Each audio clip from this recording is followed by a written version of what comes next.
Olá e sejam todos muito bem-vindos ao meu podcast. E hoje uma convidada para lá de especial. Ela que é fisiculturista profissional, Gal Yates. Como é que você tá, Gal? Oi, tudo bem? Aqui tá tudo ótimo, e você? Perfeito também. Eu queria saber um pouquinho mais como você começou no esporte. Sim, então, eu comecei muito cedo, né? Na verdade, eu já nasci praticamente uma atleta. Eu sempre gostei de esportes. Eu comecei com 6 anos de idade, aos 9 eu já estava competindo. Eu tenho experiência em diversos esportes. Eu, na verdade, não vim do bodybuilding. O bodybuilding na minha vida aconteceu mais tarde.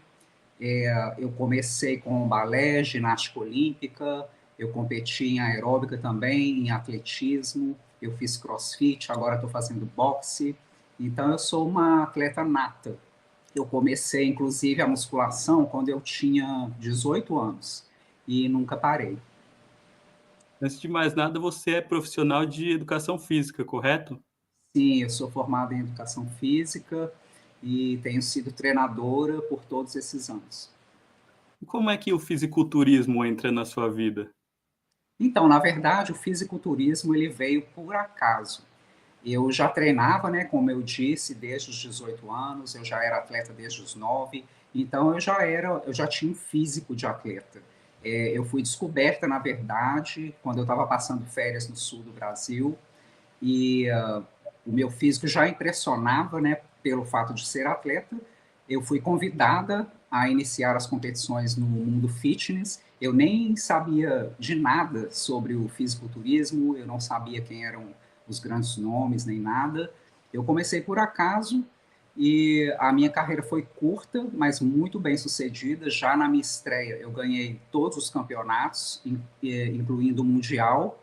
No primeiro ano competindo, eu me tornei profissional, ganhei os pro shows que eu fiz também, fiz Olímpia e em mais ou menos 4 ou 5 anos eu resolvi encerrar minha carreira no fisiculturismo, porque eu já tinha, quando eu finalizei, eu acho que eu já tinha uns 34, 35 anos. Eu comecei com 31. E esse seu aprendizado, como é que foi? Começou sendo mais orientada ou você foi mais autodidata, tentando aprender por conta própria? Eu, formada em educação física, né, e tendo experiência no esporte por esses anos todos, eu já tinha conhecimento, mas é claro, né, a especificidade eu não sabia. Eu tive um treinador, né, que foi no meu primeiro ano, que foi o Valdemar Guimarães, foi ele que me achou, na verdade, e ele que iniciou, né, o processo para a minha carreira no fisiculturismo, e aí eu fui aprendendo muita coisa, muito aprendizado mesmo no fisiculturismo. E como foi você competir pela primeira vez? Qual que é o sentimento? Como é que é estar no palco? O que que você sentiu que fez você gostar tanto para iniciar uma carreira? Então, como eu vim de outros esportes também, né, a ginástica olímpica, por exemplo, a gente tem que se apresentar, então já era bem familiar para mim o palco. O balé, por exemplo, né, que é no palco, a gente tem que performar também, praticamente a gente tem que ser uma personagem, dependendo do tema, né, do show de balé e tal. Então eu já me sentia bem confortável no palco, a minha desenvoltura, em função de ter tido a experiência no balé, então para mim era muito fácil ter essa desenvoltura no palco e essa segurança, né? Então para mim foi muito satisfatório, mas era uma coisa que eu já estava acostumado. E o fisiculturismo também, assim como a ginástica, né, que você participou também, é um esporte de erro zero, né, onde qualquer mínimo erro pode te custar o título. Nós temos, por exemplo, o futebol, onde você pode errar vários gols, mesmo assim sair vencedor, sair campeão. O fisiculturismo Exato. já não permite tanto, porque qualquer mínima falha, seja, você pode estar fazendo tudo certo, se na hora da finalização você cometer qualquer tipo de erro, por menor que ele seja, isso pode te custar inúmeras posições. Qualquer coisa para mais ou para menos pode te tirar um título. Como é que você lida psicologicamente com toda essa pressão envolvida? Porque realmente é muito difícil, especialmente quando você está sob forte pressão e o seu corpo muitas das vezes não está respondendo como você gostaria. Exatamente. É um esporte, primeiramente, muito subjetivo, né? Então, nós nunca sabemos o que vai acontecer no palco. É claro que quando a gente entra numa competição, pelo menos eu sempre fui esse tipo de atleta, eu quero vencer. O meu objetivo principal de estar na competição é conseguir o primeiro lugar. Só que a gente não sabe o que vai acontecer no palco, né? Porque não depende só da gente. É claro que a gente tem que fazer a nossa parte, o nosso trabalho e mostrar, né, o resultado, mas vai depender dos árbitros, né? O que, que eles vão pensar, como que vai ser a avaliação. Mas eu digo que o bodybuilding é um esporte muito, extremamente subjetivo, porque às vezes nem sempre o melhor vence, né? Às vezes pode acontecer. E o processo todo é muito desgastante, né? É muito estresse, principalmente mental. Então, na verdade, o fisiculturista ele tem que ser mais forte mentalmente, né? É claro que o físico também, né? É muita demanda, é muito estresse no seu físico, mas a parte mental é a mais afetada, né? Então você tem que procurar se manter forte mentalmente. Acho que o segredo é você focar em você, evitar as distrações, o que hoje em dia está bem difícil, né? Porque as coisas mudaram muito, rede social é uma delas. Então, eu acho que você focar em você mesmo, acreditar, fazer o que você tem que fazer. Ninguém vai conhecer o seu corpo melhor do que ninguém. Então, você sabe o que fazer, né, para tentar mostrar o seu 100% ali no palco e evitar as distrações e encarar os desafios, tentar quebrar os seus medos e seguir fazendo tudo 100%. Muitas das atletas que eu converso, elas dizem que ela tem um tipo de estratégia na escolha dos shows, porque uma vez que ela escolhe, determinados países têm um tipo de preferência e para competições aqui no Brasil, para competições na Europa, pode ser um pouco diferente. Você tinha algum tipo de estratégia na escolha do show que pudesse te favorecer mais? Olha, eu sempre focava em mim mesma, no que eu tinha que fazer e no que eu sabia que era melhor para mim. Essa questão de ter preferências, dependendo do país, dependendo do show, realmente acontece, vamos ser sinceros, né? Mas eu acho que isso entra na questão da critéria, o que eu acho bem questionável. Na minha opinião, eu sou muito honesta e direta com as coisas. Eu acho que as critérias elas só existem no papel. A gente não vê as critérias acontecendo no palco. Um exemplo para esclarecer é que praticamente todas as categorias elas trazem grandes mudanças. É claro que as coisas vão evoluindo, certo?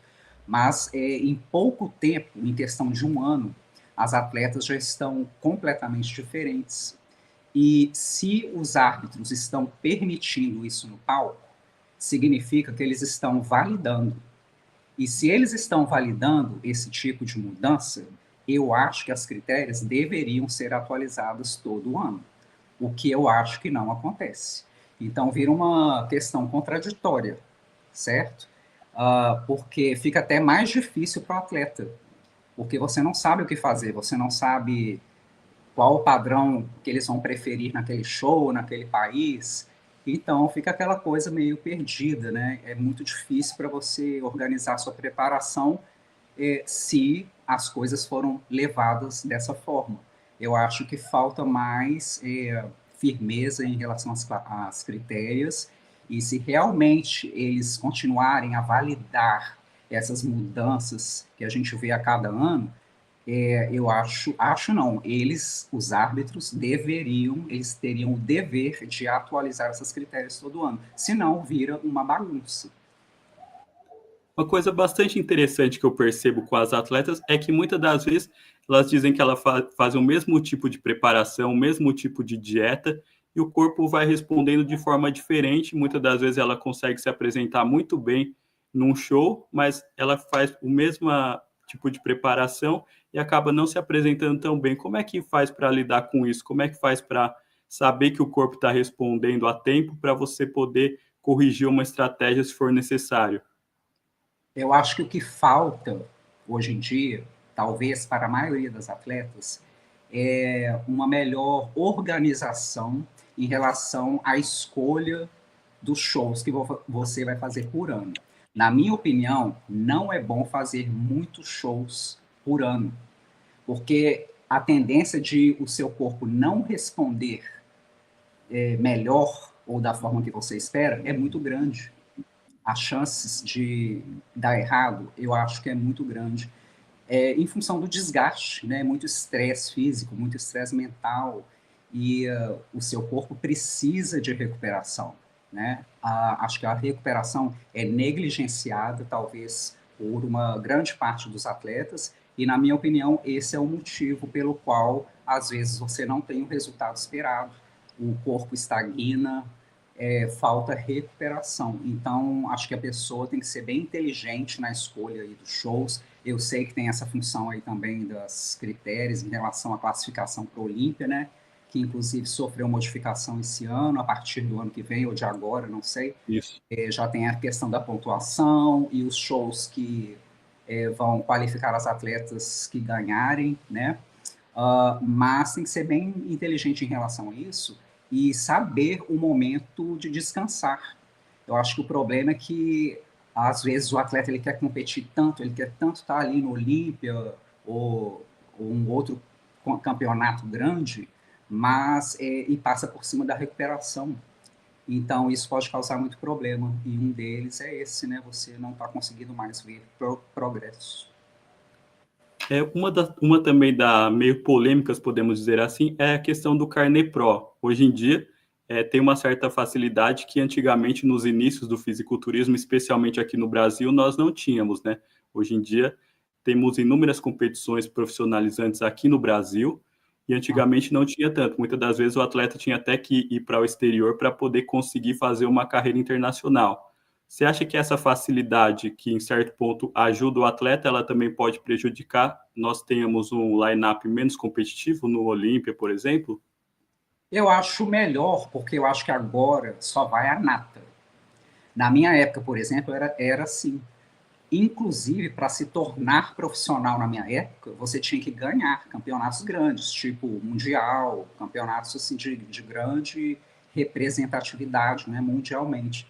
Então, eu acho que eu concordo que eu acho que deveria estar somente a nata mesmo, né, os melhores dos melhores no palco do Olímpia, até porque o Olímpia, né, é o maior e melhor show de fisiculturismo do mundo. Então, eu concordo sim com essa mudança e essa nova mudança da critério. Talvez, eu não sei exatamente como estão as coisas no Brasil em relação a shows. Talvez isso vai dificultar para o Brasil, né? Não sei, porque, ao meu ver, a maioria dos pro shows são internacionais e isso significa que os atletas brasileiros, por exemplo, terão que viajar mais para tentar conseguir classificação, mas eu concordo em relação à questão da qualidade, o tipo de atleta que a gente vai ver no palco. Porque eu vou ser sincera, você vê através de redes sociais, vídeos e fotos, é bem diferente de quando você vê o atleta pessoalmente. Eu já tive a oportunidade de assistir a Olímpia pessoalmente e, por exemplo, acho que mais ou menos há uns 3 anos atrás, eu estava assistindo ao show e como hoje em dia existem muitos pro shows, né? Acho que até demais, e fica muito fácil do atleta se classificar, porque antes, qualquer show, se você conseguisse o primeiro lugar, você era classificado. A gente via atletas no palco que a gente questionava por que esse tipo de atleta estava lá, porque não, infelizmente, não é nível Olímpia, sem querer desmerecer ou desrespeitar nenhum atleta, mas essa é a verdade. Eu acho que deveria ser a nata da nata, então eu concordo com essa mudança, essa nova mudança, apesar de que para o Brasil eu acho, né, eu não posso dizer com certeza porque eu não sei, eu não moro no Brasil já fazem quase 20 anos, talvez isso vai dificultar, né, para os atletas brasileiros, mas vai aumentar a qualidade no palco do Olímpia. Com as pessoas que eu conversei, elas disseram, né, que vai melhorar até pela questão que muitas das vezes o atleta ele acabava competindo uma vez no ano, depois fazia o resto todo em off, ganhava shows mais fáceis, assim, menos competitivos, e também acabava prejudicando um pouco na qualidade do espetáculo, porque ficava muito atleta classificado, ficava muito longo e acabava tendo que o público ter que assistir durante muito tempo para realmente ver o que interessava. Então, creio que nesse sentido a mudança foi positiva. Mas na Exato. sua categoria, durante a sua carreira, você competiu mais com a figure, correto? É só com a figure. É, eu não fiz nenhuma outra categoria. Aí, como foi o critério de escolha? Foi você que escolheu ou seu biotipo favorecia mais para você ir para a figure? E como é que foi? Naquela época, o meu biotipo favorecia mais ao figure, né? E até porque só haviam, eu acho que 3 categorias, então a gente não tinha muita escolha. E era um perfil muito diferente do que é agora.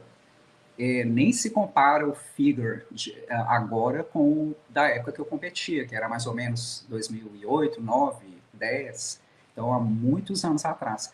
Elas eram bem menos volumosas, o condicionamento também era bem menor e existia uma grande diferença em relação aos membros inferiores.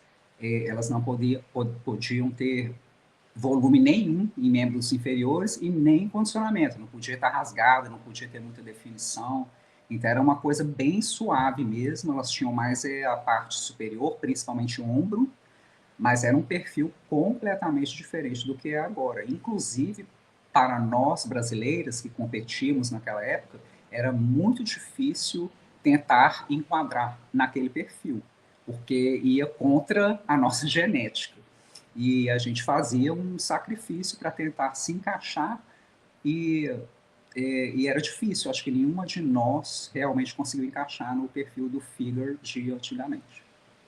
E como é que é representar o Brasil de forma internacional? Como a atleta brasileira é vista mundialmente?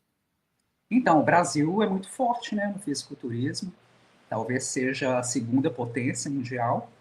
É, é sempre uma honra, né, estar representando o país, apesar de que infelizmente a gente não tem muito incentivo, né? Acho que isso mudou também, acho que está melhor agora, né? Acho que os atletas têm mais possibilidades de serem patrocinados, de terem alguma ajuda, né? Algum apoio. Na minha época era aquela coisa raiz mesmo. Você tinha que ralar muito, trabalhar muito para conseguir custear a sua vida e as competições. Então era muito difícil conseguir patrocínio, não existia rede social, né? Porque a rede social ela facilita muito nessa questão, né? Por causa da exposição e você pode conseguir patrocínio mais facilmente, talvez, né? As coisas melhoraram nesse sentido. Na minha época era muito, muito duro, era muito difícil ser atleta naquela época. E analisando a categoria figure, eu creio que uma das coisas mais difíceis seja você conseguir complementar e equilibrar tanto a estética quanto a força. Como é que você fazia para ter esse equilíbrio, para não passar do ponto, para estar sempre num nível competitivo bom? Então, acho que a questão é você fazer a sua preparação com consciência. Eu acho que o que a gente está vendo hoje em dia é um certo exagero, porque aí entra nessa questão da critéria que eu expliquei antes, os árbitros estão validando essas mudanças repentinas, porque a cada ano é um perfil diferente, e estão sendo grandes mudanças, na minha opinião, e eu acho que tem muitas atletas passando do ponto. Mas como os árbitros estão validando isso, o que elas podem fazer? Né? Elas vão continuar nesse padrão, ou talvez até mais. Cada ano está ficando mais hard, né? Vamos dizer assim. Então, na minha época, acho que a gente valorizava mais a questão da feminilidade. A gente se preocupava mais com o lado da feminilidade. Eu, como atleta, eu sempre me preocupei com isso. Quando eu tinha que fazer, quando eu estava em off, eu me certificava que eu queria estar limpa. Eu acho que é muito importante você estar em um off total, às vezes, o que a gente não vê hoje em dia. Tem muito atleta que não tem off nenhum, entra ano e sai ano, ela segue utilizando os anabolizantes, e é por isso que a gente está vendo tanta atleta bastante virilizada, perdendo a feminilidade totalmente. E aí, na minha opinião, isso aí está quebrando todas as características, né, da categoria. Acho que é essa a questão, é você ser consciente na sua preparação, fazer de forma equilibrada, consciente, e saber que você precisa de um off ali, porque se você vai seguir sem freio, aí você vai perder toda a feminilidade. Justamente uma das minhas grandes dúvidas é essa, saber se futuramente a gente vai para uma opção é, mais difícil assim de ter uma questão mais hard mesmo, ou se vai suavizar, se vai primar pela estética ou realmente pela essa questão mais hard, mais forte, assim. Como é que você analisa esse futuro? Você acha que tem uma tendência de estar nesse fortalecimento mesmo? Muitas das vezes eu acho que é até desproporcional para algumas atletas, ou tende a suavizar e deixar um pouco mais feminino? Bom, isso não cabe a mim, né? Cabe aos árbitros. Eu espero que as coisas voltem a ser mais suaves. Até porque, na minha opinião, eu acho mais bonito a mulher se manter mais feminina e atendendo, né, as características requeridas na categoria, mas sem exageros. O que a gente está vendo hoje, pelo menos na minha opinião, é um certo exagero. A cada ano que passa, está ficando mais e mais. Então, eu espero que os árbitros vão perceber essas coisas, né? E fazer as critérias acontecerem, porque até o momento elas não estão acontecendo. É questão de um ano ou até menos, as atletas estão completamente diferentes. E como eles estão premiando essas atletas, as outras vão seguir o mesmo padrão. Senão vai ser uma coisa sem freio, né? Elas vão continuar dessa forma e a gente vai continuar vendo mudanças muito grandes e atletas muito virilizadas. Você que é uma atleta que já atuou em inúmeros esportes, como é que você vê a diferença da dieta do fisiculturismo para os outros esportes? No que muda? Em que parte é melhor, que parte que é pior? Então, é totalmente diferente, né? Porque o fisiculturismo depende 100% da dieta. Não é como os outros esportes. É claro que a alimentação é muito importante, né? Não só um esporte, mas para a sua vida, né? Em termos de saúde. Mas é totalmente diferente, porque o fisiculturismo, você tem hora para comer, a quantidade, as fontes, você precisa de mais proteína, é tudo muito milimetrado, né? Então é muito diferente dos outros esportes. A gente, claro, né, para competir em outros esportes, precisa se alimentar bem e de forma saudável também, mas não tem esse extremo que tem no fisiculturismo.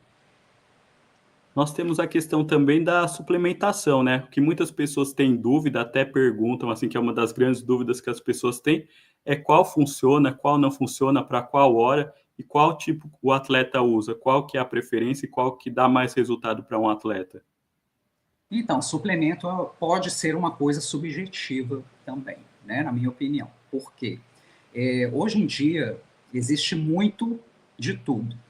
É muita informação, são muitos produtos e a maioria das coisas, lógico, a gente vive num mundo capitalista, é o lado comercial, né? Eu acho que muita coisa que está no mercado visa o lado comercial. Essa é a minha opinião, tá? Não estou dizendo que o suplemento não é importante, é sim, principalmente quando a pessoa é atleta, mas a gente não precisa de todos esses suplementos que tem aí no mercado, né? O atleta, sim, ele vai ter uma maior necessidade comparando com uma pessoa normal, mas a gente não precisa de exatamente todos, né? Ah, por exemplo, uma pessoa normal, é, quando você faz um exame de sangue, se você tem deficiência de alguma coisa, ou você quer otimizar, né, a sua qualidade de vida, longevidade, o suplemento tem o seu papel, sim, sem dúvida. Mas eu acho que tem muito também o lado comercial. Então tem que tomar muito cuidado com isso. E qual que é o papel de um outro tipo de componente, que é o esteroide anabolizante no fisiculturismo, especialmente no feminino, que talvez seja um pouco mais delicado a questão do uso? Então, o anabolizante, vamos tentar desmistificar, né, a questão do anabolizante. Eu acho que o fisiculturismo ele é muito crucificado, né, por causa do uso de anabolizantes. Todo mundo sabe que os atletas de fisiculturismo utilizam, mas não é só o fisiculturismo, né? Qualquer esporte de alta performance tem que fazer uso de anabolizantes, essa é a verdade, certo? O anabolizante não é só para ganhar massa muscular, né? Como talvez muitas pessoas pensam, ele é para melhorar a sua performance, para melhorar o seu tempo de recuperação, para várias coisas, né? A sua velocidade, outras capacidades físicas. Eu acho que o fisiculturismo é crucificado em relação a isso, mas eu acho que agora, né, hoje em dia, está acontecendo um certo exagero. Acho que o foco está sendo mais para esse lado aí dos anabolizantes e não muito na parte do treinamento. A gente vê, inclusive, comparando, vamos comparar a década de 90 com agora, bem diferente a qualidade dos atletas, é bem diferente.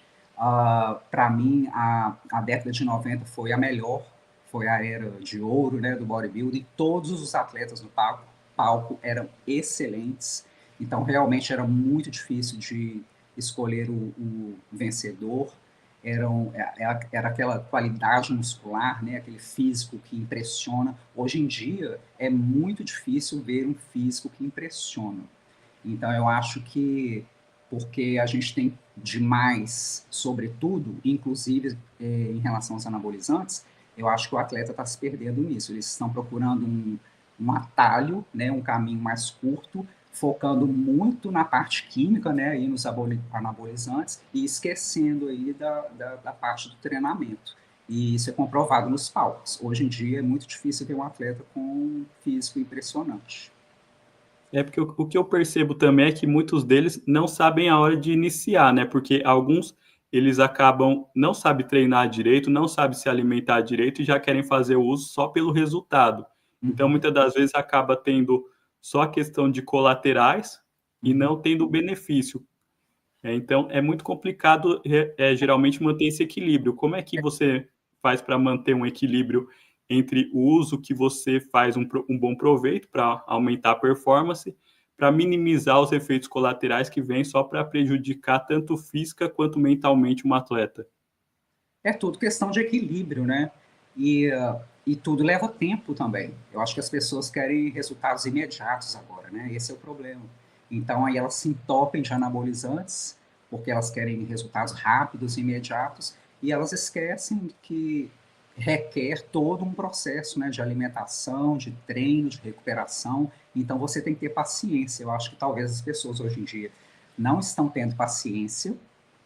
Elas, de uma certa forma, são preguiçosas porque elas querem um atalho, elas querem chegar naquele resultado final de forma mais rápida e por isso elas estão utilizando mais anabolizantes e também pela questão dos holofotes, vamos dizer assim. Hoje em dia, eu acho que está sendo mais importante ser um blogueiro com fama na internet do que um atleta.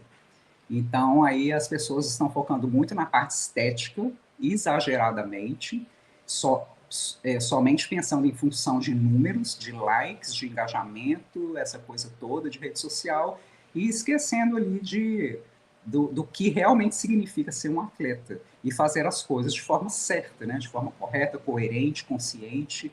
E acho que em função disso, essa incoerência, essa inconsequência, né? Irresponsabilidade em relação ao uso dos esteroides anabolizantes, está fazendo o fisiculturismo perder a essência.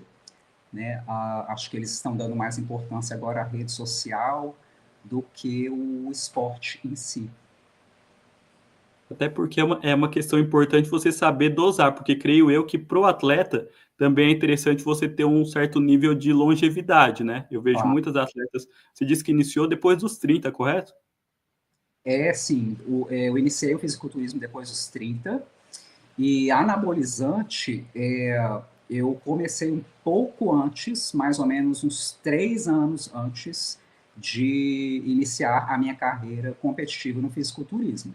Mas, como eu disse, eu sempre fiz de forma coerente, com acompanhamento médico, até porque eu não tinha tanto conhecimento, né, naquela época sobre os anabolizantes. É muito importante ter acompanhamento especializado e fazer as coisas de forma correta e esperar, né, ter paciência, fazer a sua parte, focar aí no seu treino, na sua alimentação, porque é o conjunto de tudo, né, que vai trazer o resultado esperado. E eu sempre me preocupei muito com a saúde, longevidade, saúde. Então, para mim, por exemplo, para evoluir, eu sempre me preocupava muito com essa questão do uso de anabolizantes, porque eu não queria estar utilizando mais em função de prováveis colaterais e perder a feminilidade. Eu sempre me preocupei muito com isso. E é o que a gente não está vendo hoje em dia. Acho que hoje as pessoas estão passando por cima da saúde e elas estão dispostas a pagar qualquer preço para ter um troféu. No meu caso, não, eu nunca fui assim. Tanto é que foi um dos motivos que me fizeram decidir a parar de competir no fisiculturismo. Porque eles começaram, no final da minha carreira, eles começaram a trazer novas categorias e elas iniciaram e aí em questão de um ano já iam modificando muito como está acontecendo hoje, né? E eu não queria chegar naquele nível. Aí eu resolvi parar, e até porque também eu já havia competido muito a minha vida inteira em esportes de performance, e eu sentia que era suficiente para mim. Uma das coisas também que é bastante interessante que eu percebo nessa geração é o número de atletas 40 a mais que estão competindo e estão extremamente competitivas. Eu vejo o Olympia Master também, que é algo muito interessante, que mostra que tem um nível bastante grande. E caso você tiver a paciência correta, souber dosar bastante e fizer uma gestão de carreira que seja boa, você vai conseguir competir até uma idade bastante avançada para os padrões do esporte. Como é que você vê essa questão das atletas que já têm uma 40 a mais e que ainda estão num nível bastante competitivo? Como é que a gente pode dar um conselho para que as atletas façam uma boa gestão de carreira para poder chegar em grande nível, em nível competitivo, depois dos 40 anos? Então, acho que o principal é você focar na sua saúde, e eu acho muito válido, é bacana, né, ver as 40 mais competindo também, mas é você sempre estar focando na saúde, fazer tudo de forma consciente, mas eu vou ser sincera, é claro que o nosso resultado, eu, por exemplo, eu já tenho 51 anos, não tem como comparar até a questão de pele, entendeu? Em relação às mais jovens. Então, certas coisas não vão ser a mesma coisa, né? Então, eu acho que tem que existir um equilíbrio, uma coerência também, para a pessoa não chegar nesse ponto também de exagerar nos anabolizantes. Porque a gente vai envelhecendo, é claro, processo natural da vida, o corpo não vai respondendo da mesma forma, né? Esse é o curso natural.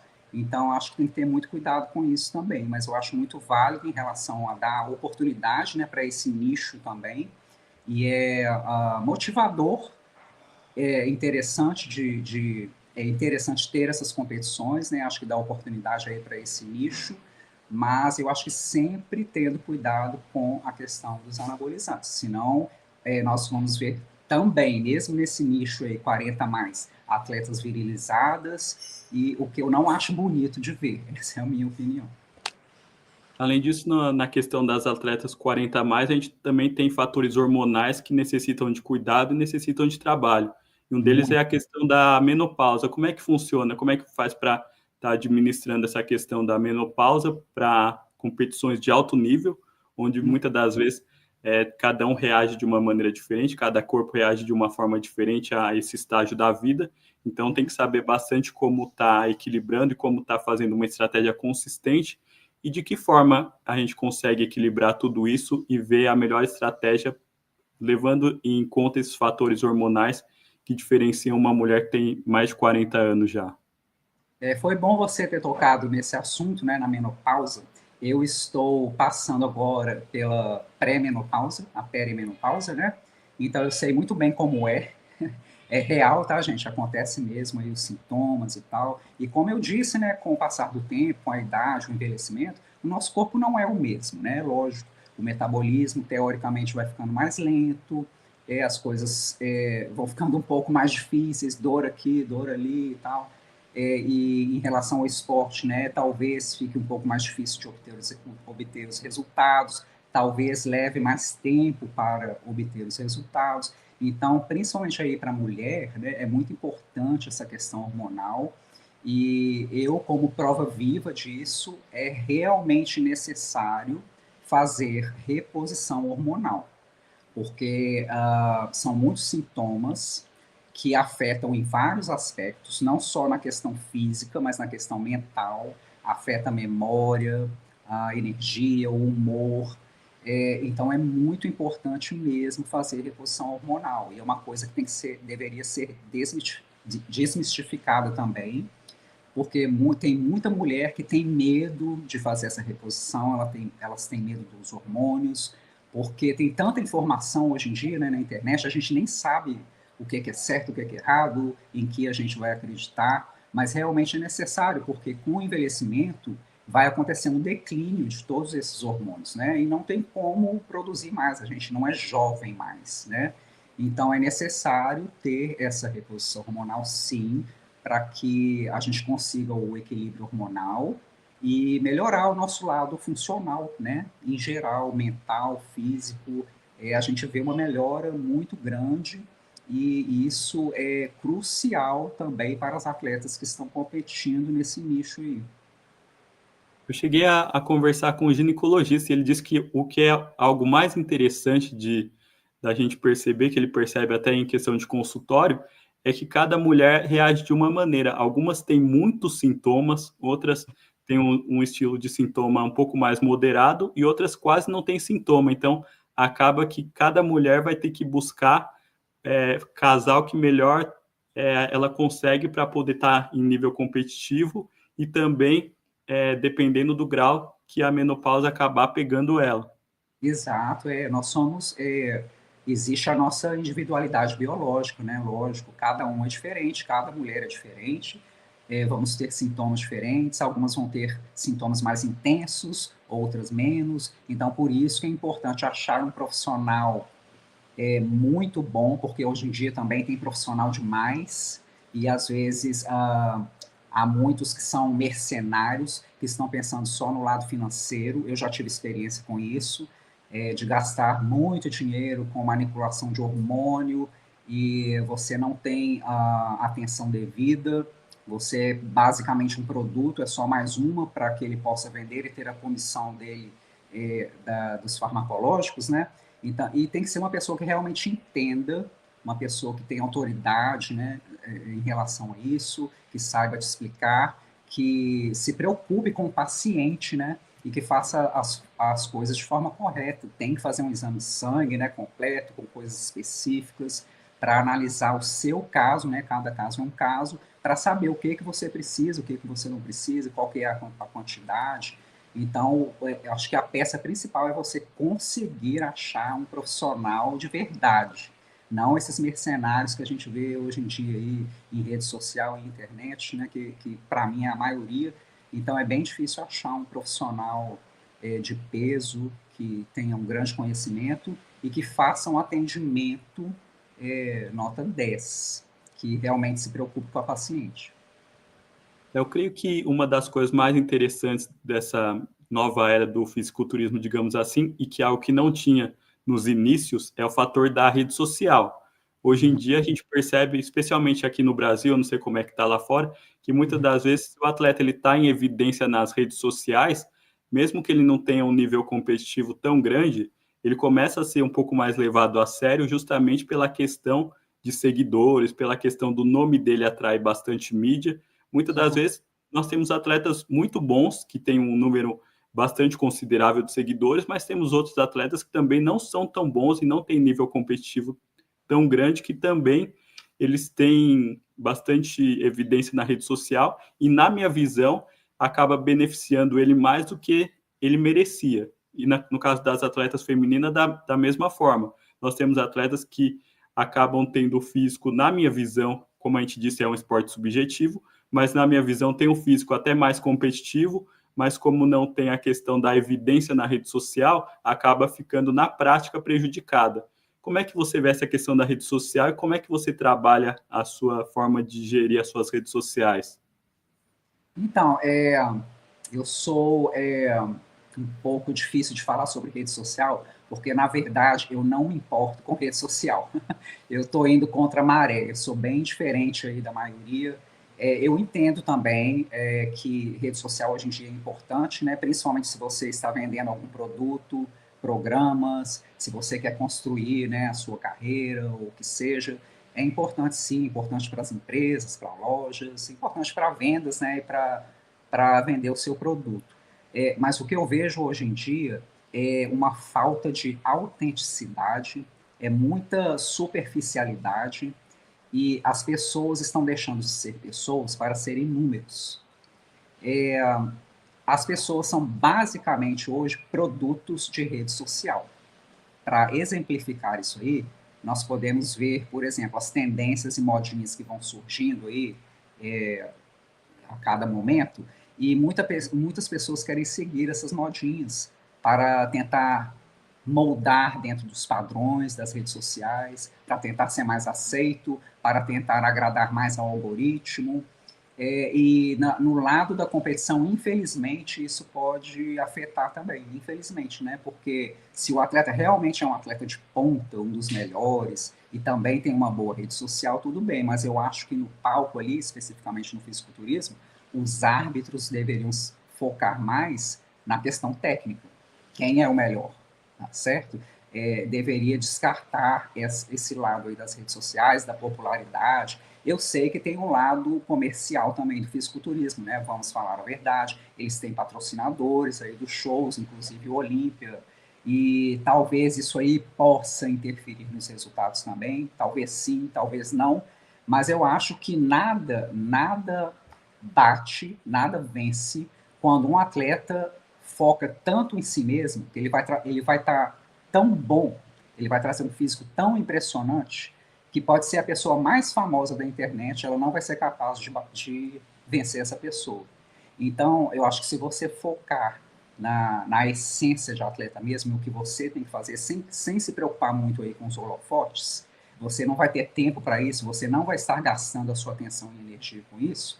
Ao invés, você vai estar focando na sua preparação, no que você tem que fazer, porque o seu objetivo principal é vencer, é chegar lá e vencer, não dar chance para nenhuma mais para ganhar de você, você vai ser a vencedora. Então, acho que nada pode vencer isso. Acho que falta mesmo essa questão aí da essência. A gente percebe também muito isso no dia a dia das academias. A gente muitas das vezes vai fazer um treino, a gente percebe que as pessoas estão todo o tempo preocupadas em estar se filmando, preocupadas em estar saindo bem na rede social. Isso, na minha visão, pelo menos para mim, né? Eu não sei para essa geração que já cresceu com as redes sociais muito presentes, mas eu, particularmente, se eu vou um dia para fazer o treinamento, eu não consigo estar me preocupando em montar tripé, em fazer filmagem, fazer várias coisas, mas o que eu percebo, principalmente de jovens, assim, é que eles fazem uma série e vão lá, ligam o celular, montam tripé, fazem várias coisas. Eu pensei, nossa, como é que uma pessoa dessa consegue estar focada no treino? Essa questão, não sei se é uma questão minha Eu sei, de acabar não sendo multitarefas assim, mas eu vejo principalmente esses jovens assim de 20, 21 anos, que eles acabam faz uma série. Quando eu termino a série, eu tenho que estar já concentrado para a próxima, ou em descanso absoluto, caso eu tenha sentido muito, se estiver no final do treino, assim, eu tenho que estar focado só nisso. Se for para um dia filmar, eu vou só para filmar. Mas essas pessoas conseguem fazer isso. Como é que isso pode estar impactando na questão do treinamento, na questão de evolução? Porque muitas das vezes, até a gente brinca aqui no Brasil, a gente diz que são os atletas de Instagram, que no Instagram eles performam muito bem, mas você vai acompanhar um treino, e eu vou muito em academias de fisiculturismo mesmo, porque eu gosto de ver como os melhores estão treinando, como eles estão performando, porque eu sou bastante observador assim nessa questão. Eu gosto mesmo de ter exemplos e me basear neles. Aí eu vou, analiso, aí eu fico pensando, como é que você consegue dividir o seu tempo entre tá fazendo um conteúdo para as redes sociais e tá muitas das vezes performando mesmo, e quanto isso pode estar atrapalhando na evolução, porque eu vejo atletas que têm uma presença muito boa nas redes sociais, mas o físico deles, se você parar para analisar, pelo tempo de treinamento, não evoluiu a contento. Você acha que esse nível de rede social, esse nível de exposição pode estar prejudicando? Em termos de treinamento, certamente. Eu teria até a resposta para isso, entendeu? enquanto você estava aí falando sobre isso, você disse, eu não sei por que eles fazem isso, mas eu sei por quê. Na verdade, isso aí não é um treino de verdade. Eles acham que estão treinando, mas não estão. Porque um treino de verdade, ele deveria ser tão intenso, você deveria estar tão focado, você não teria energia nenhuma para fazer mais nada. Inclusive montar tripé para fazer vídeos, entendeu? Eu entendo também o lado da rede social hoje em dia, né, do mundo digital, tudo mudou. Tem gente que faz dinheiro aí com os conteúdos, vende programas, então você vai ter que ter tempo para isso também. Mas quando a pessoa é atleta ao mesmo tempo, se ela não tem um time para fazer esse tipo de trabalho, né, para ela, com certeza vai afetar o treinamento, porque está sobrando, isso significa que tem energia de sobra para fazer outras coisas. Então, para mim, isso aí não é treinamento, realmente não, porque o treinamento de verdade você vai focar e você vai estar ali tão cansado, né, tão exausto do treinamento, você não vai conseguir dar energia e atenção para nenhuma outra coisa. Mas tem esse lado aí, né, do mundo digital, nós sabemos disso, tem pessoas que precisam criar conteúdos para vender aí o produto, o programa, o que quer que seja. E também depende do seu objetivo. Qual o seu objetivo principal? É ter fama na rede social? Né, ser uma pessoa popular? Talvez o objetivo de alguns seja esse. Né? Mas acho que para juntar os dois fica bem difícil. Né? Tem exceções, sim. Né? Tem atletas de ponta que são muito bons em redes sociais também e são bons nos palcos. Mas, geralmente, esses aí, eles têm todo um time, né, para ajudar, para fazer as filmagens, para editar, essa coisa toda, e assim o atleta pode focar 100% no trabalho que ele tem que fazer. Agora, esses blogueiros aí, esses jovens aí que estão fazendo vídeo o tempo todo, fica tomando espaço na academia, né? O morro de raiva, eu não estou nem aí, eu passo na frente do iPhone, da câmera, porque a academia é local para treinar, não é local de ficar fazendo filmagem, não. E isso aí não é treino, simplesmente não é treino.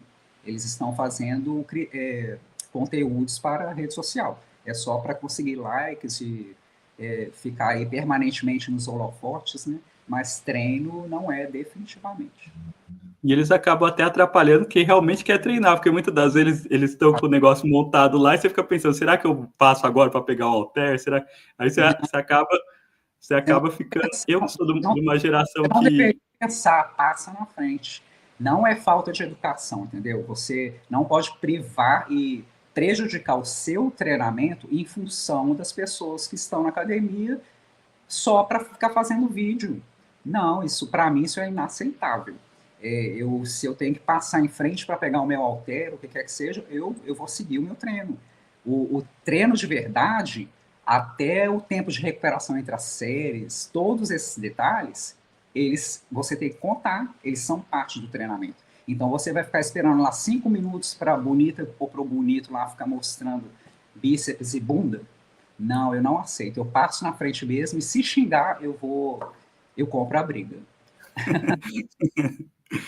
E o pior é que muitas das vezes nós temos até especialistas que dão conselhos, tudo, e muitas das vezes até a gente diz, hoje em dia você não precisa fazer uma pós-graduação, uma especialização, basta você ter uma conta com bastante seguidores, que isso já te dá um critério que as pessoas respeitam mais você do que muitas das vezes um cara que é credenciado realmente, um cara que sabe do que está falando, porque ele não tem tantos seguidores, tem um perfil mais low profile, e ele acaba não tendo o mesmo nível de sucesso, o mesmo nível de clientela, tendo mais conhecimento, justamente porque ele não tem o número de seguidores. E também uma coisa que chega até de forma perigosa, porque muitos deles não estão aptos para dar conselhos, acabam dando e as pessoas acabam se prejudicando.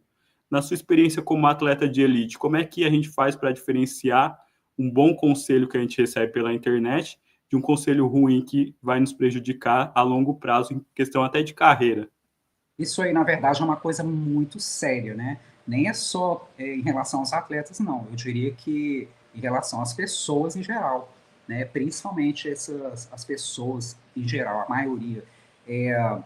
Hoje em dia, como as pessoas estão se preocupando muito com essa questão aí dos holofotes de redes sociais, tudo em função de algoritmo, né? Tudo em função de vendas, de quantos seguidores você vai ter, é tudo número, certo?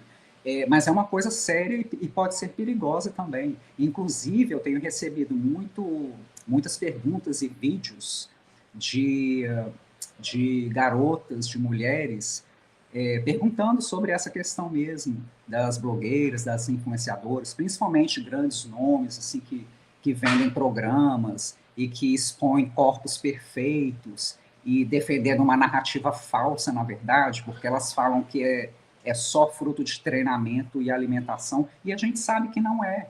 A mulher, por natureza, ela tem mais gordura do que o homem. E para a mulher estar seca o ano inteiro, ela usa anabolizante.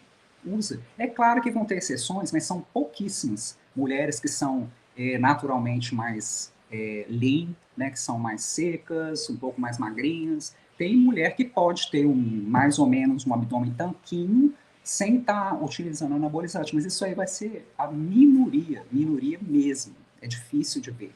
A maioria dessas influenciadoras aí que ficam insistindo nessa falsa narrativa de que o seu seguidor vai conseguir o mesmo resultado ou um resultado próximo do que ela tem, focando somente no treino e na dieta. Compra o meu programa, olha o meu corpinho e você vai conseguir o mesmo. Não consegue. E é frustrante para a pessoa que está do outro lado, porque isso aí gera um sentimento de incapacidade e afeta ainda mais a autoestima da pessoa. E o que ela está vendendo é o contrário, ela vende defendendo a narrativa que é para melhorar o seu físico, a sua mente, como você se sente, a sua autoestima e tal. E, na verdade, ela está sendo destrutiva, ela está destruindo essas coisas para as outras pessoas. E está sendo isso exatamente que eu estou ouvindo de muitas mulheres, inclusive eu vou começar a fazer mais conteúdo sobre isso, respondendo a esses vídeos, porque eu sempre fui sincera, eu sou sincera. Se tem uma coisa na vida que eu prezo é a verdade, e eu vou falar a verdade.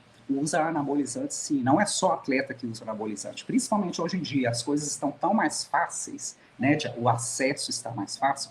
Então, todo mundo está usando. Tem gente normal que usa só para chegar no verão com um corpinho sarado, entende? E eu não gosto de mentira. Eu acho que a pessoa, lá, o seguidor como cliente, ele deveria ouvir a verdade. E é o que a gente não vê. São muito poucos influenciadores que têm um conteúdo bom, um conteúdo sério, que fala a verdade. A maioria defende e vende uma narrativa falsa. E essas influenciadoras expõem corpos perfeitos, né? E com isso elas frustram as outras, digamos, as clientes, né? As seguidoras, porque ela está defendendo essa narrativa que a gente sabe que na realidade não é verdadeira e gerando todo esse problema aí para as seguidoras. Mas eu vou começar a falar mais sobre isso. Porque é algo muito importante, porque é uma questão que tá até chega a me preocupar, assim, porque nós temos muitos influenciadores que agora estão lançando a moda de ter, é a pegada do fulano, é o jeito de treinar o bumbum da fulana, é não sei o quê. Então acaba que eles têm os métodos deles, mas são métodos contra-majoritários, se funcionam para ele, talvez não funcione até para a maioria, pelo que a gente percebe assim. Eu até não desacredito que possa funcionar para eles, mas creio eu que a pessoa que está na internet tem a responsabilidade de tentar, no melhor das habilidades dela, fazer algo que já é mais comprovado, algo que é mais seguro. Porque muitas das vezes eles tentam fazer essa inovação para ter a assinatura deles, para ganhar os seguidores, muitas das vezes para vender produtos, mas é algo que, se não for bem feito, pode acarretar até em lesões para os atletas. E como é que a gente faz para prevenir essa questão de lesões que podem realmente abreviar muito a carreira de um atleta? Claro, claro. Então, olha, em questão de metodologia, eu concordo que cada um vai ter o método de treino que funciona melhor para aquela determinada pessoa, certo? Mas em questão de exercícios, nada bate o básico. Nada bate o básico. Vamos comparar aí de novo a década de 90 com o que a gente vê agora no fisiculturismo, no Open masculino, por exemplo, para ser mais claro. Compara os atletas da década de 90. Quais atletas têm a melhor qualidade muscular? Os de agora ou os de 90? Os de 90, certo? sem Uhum. dúvida, sem sombra de dúvida. E qual, o que poderia explicar isso? Para mim, é no treino.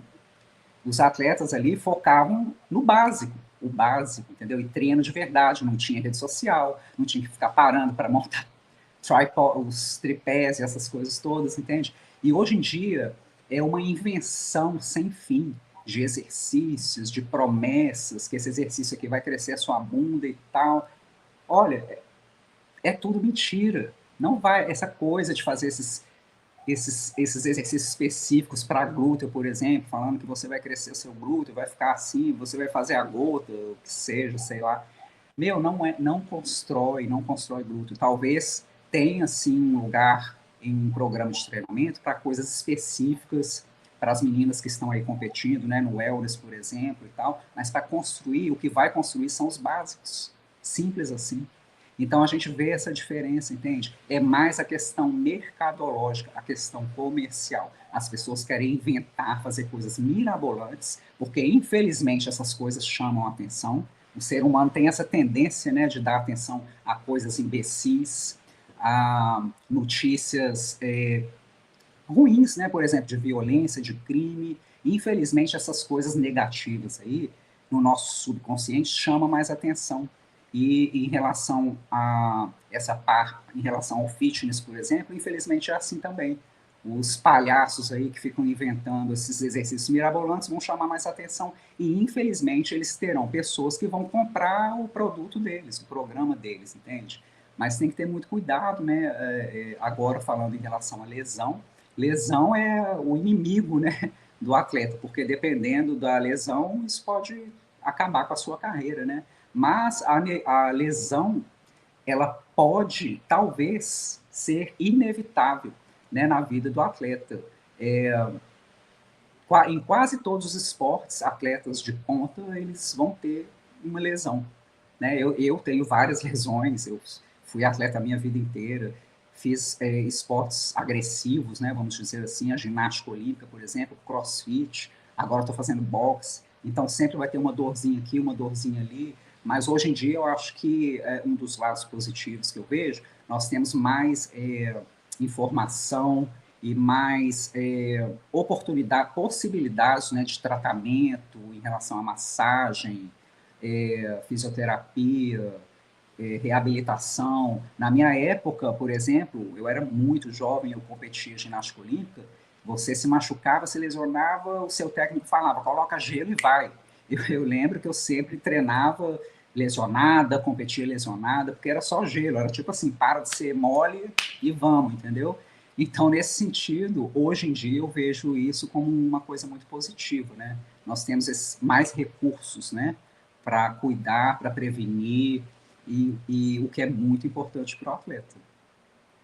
É como você disse, né? Conforme vai passando o tempo, a ciência até vai evoluindo, ou nós vamos fazendo novas descobertas que muitas das vezes o que a gente utilizava anteriormente não se utiliza mais. Se você pudesse dar um conselho, você do passado pudesse dar um conselho para quando você iniciou, o que você faria de diferente? Então, eu acho que eu não faria nada de diferente, porque eu sempre consegui conquistar os meus objetivos, mas eu acho que o que faltava era isso, né? Esses recursos de suporte ao atleta, né? Principalmente em relação à fase de recuperação, prevenção. Hoje em dia a gente tem muito mais, é um leque muito grande nesse setor. Infelizmente a gente não tinha isso na minha época, mas eu acho que eu não faria nada de diferente, não. Eu sempre fui uma pessoa muito determinada. Eu já nasci com um gosto muito grande pelo esporte, tanto é que foi a minha própria iniciativa. Eu iniciei aos 6 anos de idade, mas eu tive também um incentivo muito grande da minha avó, que ela gostava muito de dança, de esporte, essa coisa toda. Mas eu realmente sou uma atleta nata, o que é difícil de ver hoje em dia também, né? E uma das coisas na rede social que, na verdade, não impressiona esse tipo de história como a minha, quando você já nasce atleta, não impressiona as pessoas, porque você não vai ter aquela foto da transformação do antes e depois que vai impressionar para mostrar para as pessoas, porque a maioria, elas vêm de uma situação em que elas estavam, por exemplo, sobrepeso, ou obesas, ou muito magras, ou com algum problema psicológico e tal, aí elas vão ter aquele conteúdo para mostrar do antes e depois, olha a minha mudança e tal, e é lógico, isso impressiona, né? E no meu caso, não, eu sempre fui atleta, eu sempre tive físico de atleta desde criança, então se eu fizer o meu antes e depois, não vai impressionar ninguém. É uma história bem específica, né? Não é como a maioria. Para finalizar, eu queria saber um pouquinho de você. Qual conselho você daria para uma jovem que quer iniciar agora e está vendo o fisiculturismo como um futuro para ela? Então, acho que entrar no meio competitivo deveria ser de forma consciente. Primeiro, você tem que saber realmente o que você quer. Qual é o seu objetivo? Existe a diferença entre ser atleta e ser uma praticante. Então, aí eu vou tocar num ponto que talvez vai ser polêmico. Atleta, para mim, atleta de verdade, ele tem que entrar em uma competição com o objetivo, com a cabeça 100% focada em ganhar. Quando a atleta ela defende a narrativa de que o mais importante é estar ali no palco, o seu aprendizado, a experiência e tal, que isso é mais importante, eu discordo. Eu não estou descartando a importância também, é lógico, é muito aprendizado, a sua experiência, né? Esse lado também é muito importante, faz parte do processo. Mas o principal em uma competição é vencer. Então eu acho que a atleta que vai começar agora, ela tem que estar bem certa sobre o que ela quer.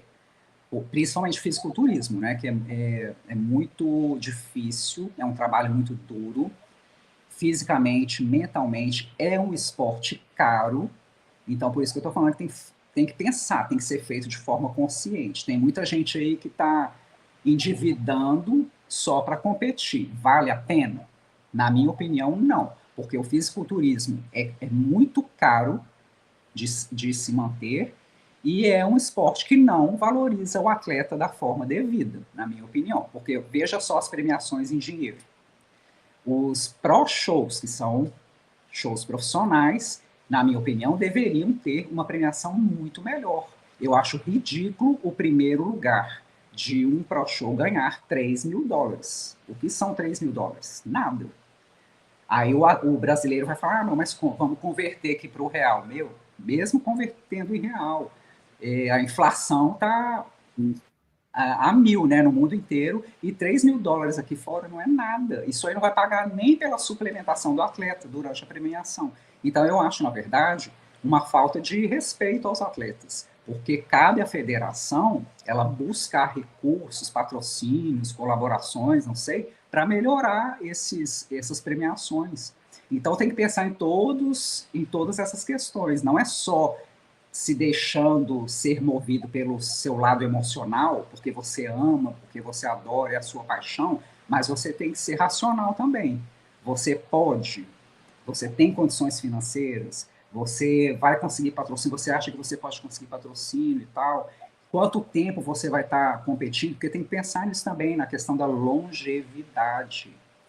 Ser atleta não é saudável, não é saudável, principalmente em relação ao uso dos anabolizantes. Quanto tempo, quantos anos você vai ficar usando anabolizante, principalmente as mulheres, que o estrago é muito maior comparado com os homens. Quanto tempo você acha? O problema é que os anabolizantes, eles também causam um desequilíbrio psicológico, porque eles podem te deixar viciado, a pessoa nem percebe, essa é a verdade, você vicia. E para a mulher, claro, ela tendo mais testosterona ali no organismo, ela vai se sentir mais confiante. Isso aí vai mudar o mental dela. Ela se sente mais confiante, a autoestima melhora e ela tá com aquele corpo firme, né, tudo durinho, então ela gosta de se ver assim. Quando ela tenta fazer o off, e é lógico as coisas vão mudar, ela não vai estar mais tão definida e tão firme, ela não consegue se aceitar mais quando ela olha no espelho. E por isso que muitas meninas hoje em dia, elas não conseguem parar. Elas não conseguem achar uma saída para isso. No meu caso, nesse caso, já está afetando o mental.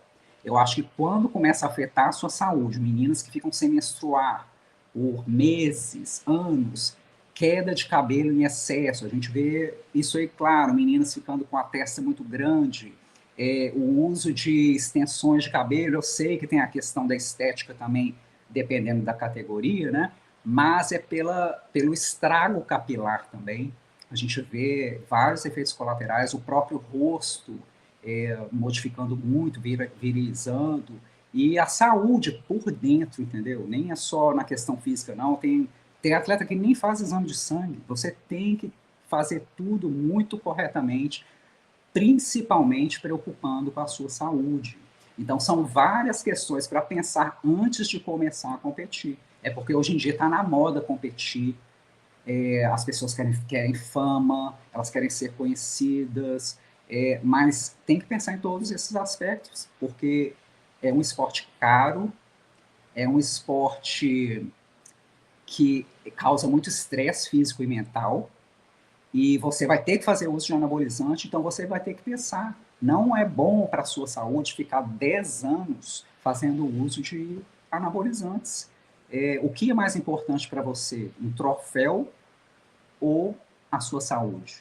Eu sei que você tem que procurar fazer coisas que te deixam feliz na vida também. Se você quer competir, se isso te deixa feliz, eu concordo, vá competir, vai ser uma boa experiência na sua vida, você vai se satisfazer, né, para a sua própria satisfação, mas tem que ser de forma consciente. Eu acho que quando começa a afetar a sua saúde, aí você deveria parar e pensar um pouquinho. Inclusive a saúde mental, né? A gente ouve até alguns relatos de atletas que, quando fazem um uso que não é tão responsável, ou a pessoa não tem tanto conhecimento, ou mesmo que ela tenha o conhecimento, ela vai e se arrisca, depois até os efeitos colaterais físicos até consegue ter um certo nível de controle, mas tem também a parte mental, que muitas das vezes até familiares de atletas dizem que Então, tem uma mudança muito grande na personalidade, muitas das vezes, e até a própria pessoa passa a não se reconhecer mais, claro, passa a não se enxergar mais como era antes, é, graças a esse equilíbrio hormonal que precisa ser muito bem distribuído, senão pode causar bastante efeito que não é desejado. porque os hormônios, ele regulam o corpo todo, fisicamente, mentalmente, e isso aí vai afetar o seu cérebro, com certeza. Por isso que eu disse, eles são viciantes. Você pode se viciar com os anabolizantes, e pode te afetar tanto mentalmente, que você pode não se reconhecer mais, você não se aceita mais quando você passa a ter um visual mais normal, vamos dizer assim. E por isso que nós vemos aí meninas secas o ano inteiro e querem manter esse tipo físico o ano inteiro. A gente sabe que é um tipo físico que não é saudável, mas elas sentem a necessidade de estarem assim, porque elas acham que elas são mais bem aceitas assim, que elas estão mais bonitas assim, e que elas vão ter mais likes se elas se manterem dessa forma, mas a saúde está indo para o buraco. Né, ali por trás das câmeras, a realidade, o que está acontecendo com ela é um turbilhão de problemas. Ela está vendendo saúde, mas é uma narrativa falsa. Né? E o maior problema que ela está causando é para ela mesma. Então, acho que todo atleta deveria dar atenção à saúde mental, é muito importante, né?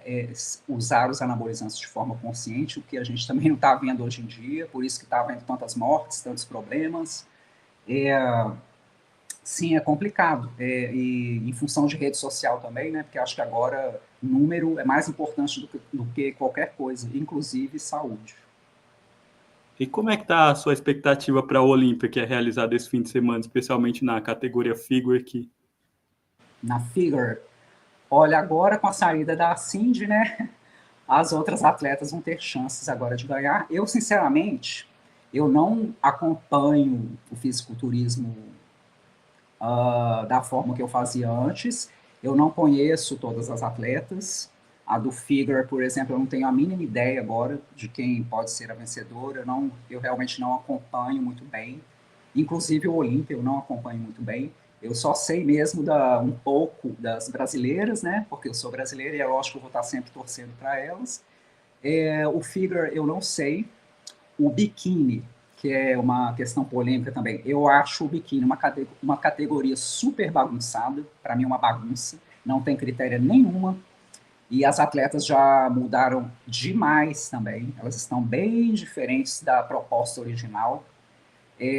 Cada ano é uma que ganha e são físicos diferentes. O primeiro lugar é bem diferente do segundo, que é bem diferente do terceiro. Para mim, resumindo, a categoria biquíni é uma bagunça, sem querer desrespeitar as atletas, tá? Elas estão fazendo o que elas têm que fazer, porque os árbitros estão validando isso. Mas eu acho injusto, porque, na minha opinião, eu vejo atletas que não recebem posições, né? Elas não são lá classificadas no Olímpia, e que, na minha opinião, o físico delas estão mais condizentes com o que diz a critério. É um visual mais suave, mais equilibrado, mais simétrico, é mais biquíni, na minha opinião. E muitas atletas que eles estão premiando, elas não têm nada a ver com biquíni, na minha opinião. Para mim, agora, inclusive, o biquíni se tornou uma wellness um pouco menor, Isso. mas está igual. Às vezes é até difícil diferenciar quem é wellness, quem é biquíni. Aí por isso que agora a federação trouxe essa nova categoria, né, Fit Model, que na verdade é o antigo biquíni. Isso. Então fica essa novela, né? Aí vamos ver quanto tempo vai durar o Fit Model no padrão que eles querem. Eu tenho certeza que em questão de um ano vai mudar também. Aí vai se tornar um biquíni de hoje. E o que eles vão fazer? Isso Nem é só confunde. questão da critéria, né? Mas eu acho que preocupação aí com o uso dos anabolizantes, porque a gente sabe que o fator principal aí dessas mudanças é o uso de anabolizantes. E eles acabam também tendo um certo nível de confusão até entre as atletas, porque muitas dizem, será que eu vou para essa categoria nova que está abrindo, ou será que eu permaneço? Porque eu não sei que tipo de critério que vai ser utilizado, se eu vou poder continuar com o corpo que eu tenho, se eu vou ter que ir um degrau a mais, ou se eu Eu posso acho estar que, mudando de categoria. por exemplo, uma perda de tempo. Vocês vão me desculpar, atletas, mas eu acho uma perda de tempo, porque eles sempre premiam as mesmas. Então, essa questão aí de que você está falando, quem é mais popular pode afetar no campeonato, eu vejo isso muito claro no biquíni.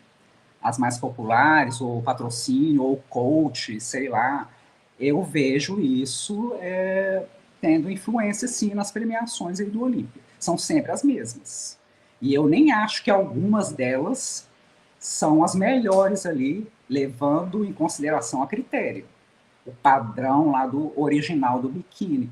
Então é bem questionável, é muito questionável a colocação aí do biquíni.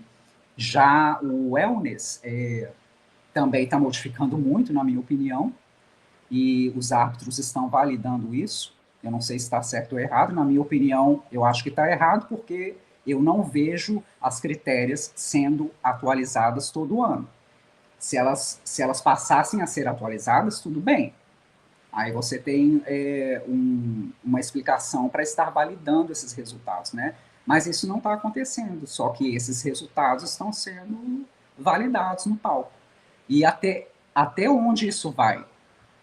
Me conta. Como que elas vão estar daqui a, sei lá, 3 anos? Elas vão virar o Open. Porque para mim já está quase um physique. Até tem uma brincadeira que os próprios atletas da Open fazem, né? Que muitas das vezes as atletas biquíni acabam utilizando mais anabolizantes, comendo mais que eles. Porque para mim está praticamente assim. O biquíni está se transformando num wellness. Às vezes, se você colocar uma wellness e uma biquíni lado a lado, você não sabe qual que é qual. E o wellness está se tornando já um physique. Só não, a diferença é que o physique não tem salto e a wellness tem. Então, essa questão aí da arbitragem, sabe? Então, por isso que eu acho que o fisiculturismo, ele é um esporte subjetivo, mas está se tornando mais ainda, mais ainda. Eu acho que cabe aos atletas também reivindicarem sobre isso, mas eu acho que a maioria tem medo, sabe? A gente vive em uma sociedade de pessoas que têm medo de tomar decisões, de falar, entende? Eu não tenho medo, não é porque eu não estou competindo agora, porque mesmo na época que eu competia, eu falava, eu expunha os problemas, se está errado, você tem que reivindicar. Então, acho que os atletas, eles deveriam estar mais consolidados, mais unidos, para fazerem as coisas acontecerem corretamente, porque senão prejudica até o seu resultado, você não sabe o que fazer, você não sabe o que os árbitros estão buscando, apesar de que eles falam que dão o feedback, blá, blá, Sim, blá. Para mim, isso é só blá, blá, blá, porque a gente não vê isso é, acontecendo nas competições. Cada ano está ficando mais hard. Aí é injusto com aquela atleta que está seguindo ali a critério. E ela tem expectativa de receber uma boa colocação, chega no final ela não recebe colocação nenhuma. Então, o que está acontecendo? Por que isso está sendo validado? Se é para ser validado, a arbitragem tem o dever de atualizar essas critérias todo ano e fazer com que os atletas saibam disso, porque é antiprofissional também. E é sim. uma bagunça. Tá? O fisiculturismo está virando uma bagunça. Você falou muito dessa questão do feedback. Uma das coisas que as atletas relatam muito é que elas, assim que termina o show, elas vão se reúnem com os árbitros, perguntam onde é que eu posso melhorar, que tipo de coisa eu devo fazer da próxima vez. Aí eles dão todos os direcionamentos, ela vai lá, coloca o shape exatamente conforme ele falou, e Uhum. quando ela não pega uma colocação boa, ele fala que o que prejudicou foi exatamente o que ele falou da vez passada para fazer. Eu vou te falar uma coisa. Feedback de árbitro e nada é a mesma coisa. Sinceramente, os árbitros não estão nem aí para você. Eles estão ali porque é negócio. Então, eu acho que foca em você mesma. Esse é o meu conselho. Ninguém conhece melhor o seu corpo. Você sabe o que é melhor para você. Simplesmente tente buscar tente trazer o seu melhor para o palco. Mostre o seu melhor físico e você sabe o que fazer para evoluir, para fazer as mudanças que você tem que fazer, porque o que eles falam ou não falam é a mesma coisa. Eles não estão nem aí para as atletas, essa é a verdade. Eles só sabem mais ou menos quem vão ser ali as top 5 que eles já esperam, a não ser que algum atleta traga, né, um pacote realmente que vai chamar a atenção, mas é basicamente todo ano a mesma coisa. E e aí cada categoria vai sofrendo uma mudança muito radical, eles vão validando isso, eles vão aceitando, e infelizmente tem atleta que fica ali dependendo de feedback de árbitro, achando que isso aí vai ajudar, na verdade muitas vezes pode prejudicar. Então, se eu estivesse competindo hoje, eu não ia pedir feedback de árbitro nenhum. Eu ia fazer o meu trabalho, fazer o que eu tenho que fazer, ia observar bem, ver o que, que eles estão validando, tentar encaixar aí nesse perfil, mas como eu sempre valorizei a saúde em primeiro lugar, se eu visse que o tipo físico que eles estão valorizando e validando é algo que está indo contra essa minha percepção de saúde, eu decidiria parar de competir, porque aí estaria contradizendo ao que eu defendo para mim, ao que eu quero para mim. Eu não gostaria de chegar no nível que está chegando hoje em dia, por exemplo, porque eu sei que isso aí não traz benefício nenhum para a sua saúde e para mim não é bonito de ver também não, porque as meninas estão perdendo a feminilidade. Bacana. Eu queria te agradecer pela entrevista. Eu creio que foi algo muito esclarecedor para o público, né? Eu comecei a me interessar pelo fisiculturismo porque eu passei por uma experiência que eu fui hospitalizado, tive apendicite, né? Só que ela foi mal diagnosticada. Então acabou que eu tive que ficar 12 dias internado. E nesse meio tempo eu não pude me alimentar. Eu tenho 1,75 m, acabei pesando 49 quilos. Então eu tive que recuperar de forma de forma através da dieta, através de exercício. Então eu comecei a me interessar bastante pelo fisiculturismo. Então eu decidi começar com esse trabalho justamente por isso, para trazer pessoas que são inspiradoras, para trazer pessoas que têm uma história bastante bacana, que representam o fisiculturismo e levam o nome do fisiculturismo até para um nível de inspiração, porque eu nunca competi, não tenho a pretensão de estar competindo, mas eu tenho grande interesse nisso porque eu creio que, de uma certa forma, mudou a minha vida, porque eu passei por um período bastante difícil, até de saúde, assim, porque pós o operatório, você toma tanto remédio que você fica fraco, tem queda de cabelo, perda de peso, até para você conseguir voltar a se alimentar é muito difícil. Então eu pegava, assistia muitos vídeos de atletas, vídeos de competição, então isso foi muito inspirador para mim e eu decidi Que bom. trazer essas histórias para o público, porque eu creio que assim como eu, tem muitas pessoas que também necessitam de um certo nível de inspiração, mas Claro, também um certo nível de conhecimento. Eu não gostaria de estar jogando o meu público para alguém que não sabe direito o que está fazendo, que pode dar maus conselhos. Por isso eu exato. trago grandes atletas, atletas de elite, atletas que eu me inspiro. Então, realmente, eu queria te agradecer demais por você estar proporcionando esse momento da gente estar conhecendo um pouquinho melhor os bastidores da sua história. Eu que agradeço, tá? Sou muito grata mesmo pelo convite, foi um prazer estar aqui com você. Fico muito feliz que o fisiculturismo teve esse lado positivo aí para você, né, em relação a te ajudar. Você viu o fisiculturismo como um fator incentivador e motivador para mudar o seu estilo de vida, a sua saúde, melhorar a sua saúde, né? Tem esse lado positivo também do fisiculturismo, né? Quando é feito de forma consciente, equilibrada. E mais uma vez eu te agradeço, foi ótimo, espero que você tenha gostado da entrevista, espero que algumas das coisas que eu falei possa ajudar também a muitos atletas e espero te ver em breve em uma próxima vez. Muito obrigado, eu queria te agradecer novamente e agradecer a todo o público que nos prestigiou até esse momento. Muito obrigado, viu? Obrigado a você. Tchau, Tchau. tchau.